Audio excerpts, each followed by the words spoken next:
आप सभी को नमस्कार। स्वागत है अनुकरणीय सनातन पर। आज मैं गणगौर, जो कि राजस्थान का एक बहुत बड़ा पर्व है, उसके बारे में कुछ बताने जा रही हूँ।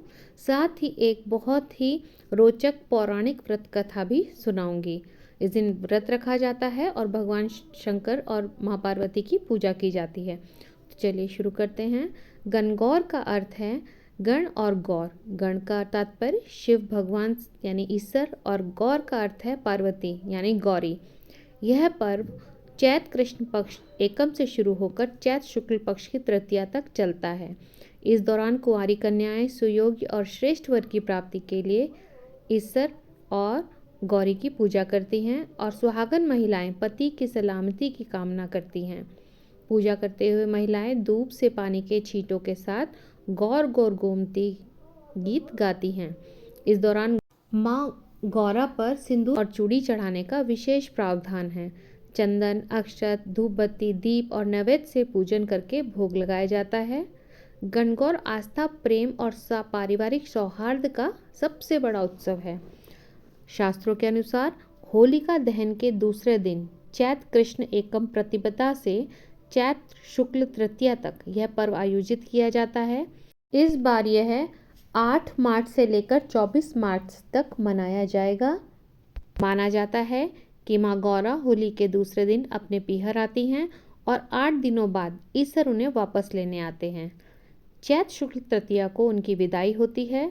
गणगौर पूजा में गाए जाने वाले लोकगीत इस पर्व की आत्मा हैं।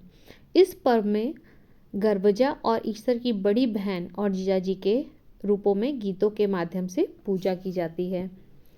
चलिए शुरू करते हैं पौराणिक कथा।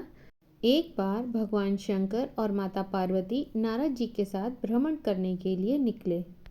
वे चलते चलते चैत मास की शुक्ल तृतीया को एक गांव में पहुंचे।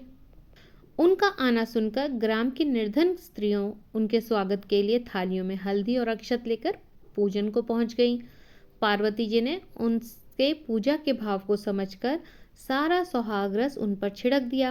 वे अटल सुहाग प्राप्त कर लौट गईं।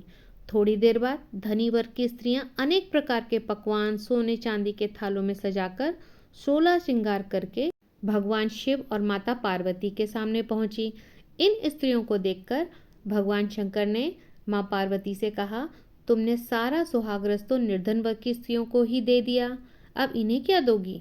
पार्वती जी बोली, प्राणनाथ, उन स्त्रियों को ऊपरी पदार्थों से निर्मित रस दिया गया है, किंतु मैं इन धनी वर्ग की स्त्रियों को अपनी उंगली चीरकर रक्त का सुहाग रस दूंगी।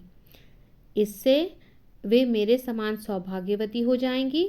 जब इन स्त्रियों ने भगवान शिव पार्वती पूजन समाप्त कर लिया, तब पार्वती जी ने अपनी उंगली चीरकर उसके रक्त को उनके ऊपर छिड़क दिया, जिस पर जैसी छींटे पड़ी उसे वैसा ही सुहाग मिल गया।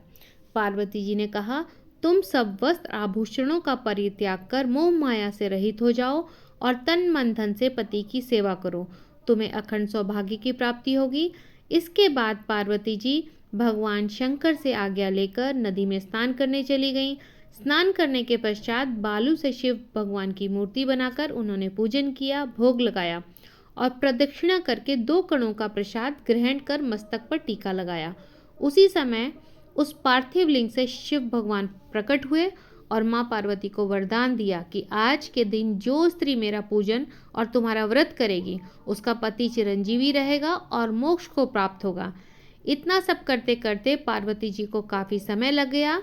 जब वह नदी तट के से चलकर उस स्थान पर आई जहाँ पर भगवान शंकर और नारद जी को छोड़कर गई थी, तो भगवान शिव ने विलंब से आने का कारण पूछा। तो माँ पार्वती बोली, मेरे भाई भावज नदी किनारे मिल गए थे, उन्होंने मुझसे दूध भात खाने और ठहरने का आग्रह किया, इसलिए देर हो गई। तभी से भगवान शंकर और माता पार्वती के रूप में ईश्वर गौरी की पूजा का विधि विधान है। इन दिनों कन्याएं और महिलाएं अपने पीहर और ससुराल की समृद्धि की कामना करती हैं। हम सब भगवान शंकर और माँ पार्वती से अनुनय विनय करते हैं कि हे प्रभु, जिस तरह से आपने उन स्त्रियों को सुहागरस दिया था, ठीक वैसे ही हम सभी सौभाग्यवती स्त्रियों को अखंड सौभाग्य का आशीर्वाद और कुंवारी कन्याओं को मनभावन पति का आशीर्वाद प्रदान करने की कृपा करें। भगवान भोलेनाथ और माँ गौरी की जय। कथा सुनने के लिए आप सबका धन्यवाद।